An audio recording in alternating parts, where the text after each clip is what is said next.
Iran के supreme leader Khamenei की मौत के बाद अगर किसी देश का खून जम गया है तो वो पाकिस्तान है। पूरी दुनिया इजराइल, ईरान, अमेरिका और खाड़ी देशों की बात कर रही है, लेकिन कोई ध्यान ही नहीं दे रहा कि पाकिस्तान में क्या अजूबा हो गया है। पल पल आ रही ब्रेकिंग न्यूज से थोड़ा समय निकालकर ये देख लीजिए कि भारत के सबसे बड़े दुश्मन पाकिस्तान में कितना बड़ा खेल हो गया है। एक तरफ पीओके में बवाल मच गया है तो दूसरी तरफ डोनाल्ड ट्रंप ने पाकिस्तानी लोगों पर गोलियां चलवा दी हैं। इस वक्त लोहा गर्म है। भारत ने इजराइल के साथ मिलकर अगर तगड़ा दांव खेल दिया तो पाकिस्तान के परमाणु हथियार भी जाएंगे और पीओके भी हाथ से जाएगा। 1980 के दशक में इजराइल खुद भारत के पास चलकर आया था कि पाकिस्तान के न्यूक्लियर ठिकानों को मिलकर उड़ा देते हैं, लेकिन उस वक्त इंदिरा गांधी ने पैर पीछे खींच लिए थे।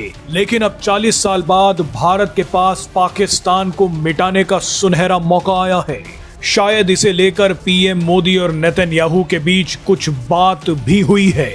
इस वीडियो में हम आपको बताएंगे कि ईरान के बाद अब पाकिस्तान इजराइल का दूसरा शिकार कैसे बन सकता है और कैसे भारत इसमें इजराइल की मदद कर सकता है। लेकिन सबसे पहले जल्दी से ये देख लीजिए कि पाकिस्तान में क्या अनहोनी घटना हुई है।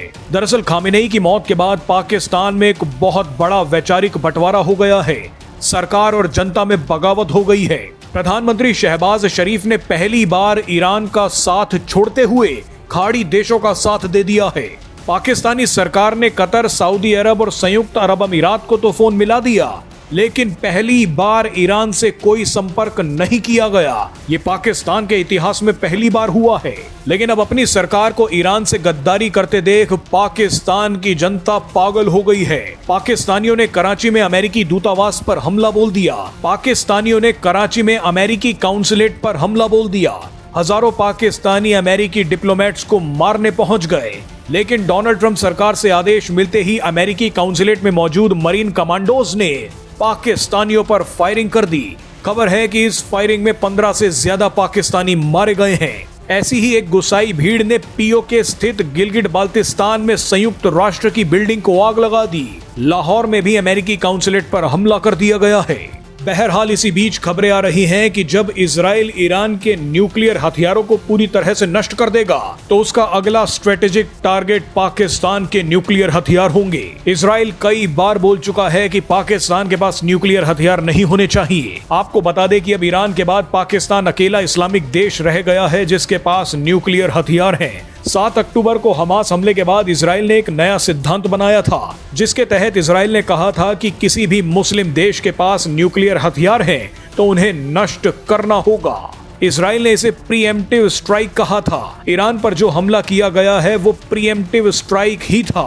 प्रीएम्प्टिव स्ट्राइक का मतलब कि दुश्मन हमला करे उससे पहले ही दुश्मन को तबाह कर दो। इजराइल ऐसी ही स्ट्राइक 1980 के दशक में पाकिस्तान की न्यूक्लियर फैसिलिटी पर करना चाहता था। उस समय इजराइल ने पाकिस्तान की कहूटा न्यूक्लियर फैसिलिटी पर हमला करने के लिए भारत के साथ एक जॉइंट ऑपरेशन का प्रस्ताव रखा था, लेकिन उस समय भारत ने इजराइल के आइडिया का विरोध कर दिया। उस समय की प्रधानमंत्री इंदिरा गांधी को लगा कि इससे बड़ी जंग शुरू हो सकती है, घरेलू अशांति मच सकती है। ऐसे में भारत ने अपने पैर पीछे खींच लिए। मगर इस बार मौका अच्छा है। हालांकि इस बार भारत के लिए एकमात्र रुकावट अमेरिका बन सकता है, जो पाकिस्तान को एक स्ट्रेटेजिक मिलिट्री पार्टनर की तरह देखता है। लेकिन एक पक्ष ये भी है कि डोनाल्ड ट्रंप की पॉलिसी का अब कोई अंदाजा नहीं लगाया जा सकता। नेतन्याहू के पास अब इतनी ताकत है कि वो ट्रंप और अमेरिका की पॉलिसीज को प्रभावित कर सके। इजराइल पाकिस्तान को निशाना बनाने के लिए अमेरिका को भी मनवा सकता है। ऐसे में भारत को अपनी कूटनीतिक ताकत और दोस्ती का इस्तेमाल करना चाहिए। इजराइल के साथ मिलकर पाकिस्तान के न्यूक्लियर हथियारों को बर्बाद कर देना चाहिए और पीओके को वापस ले लेना चाहिए।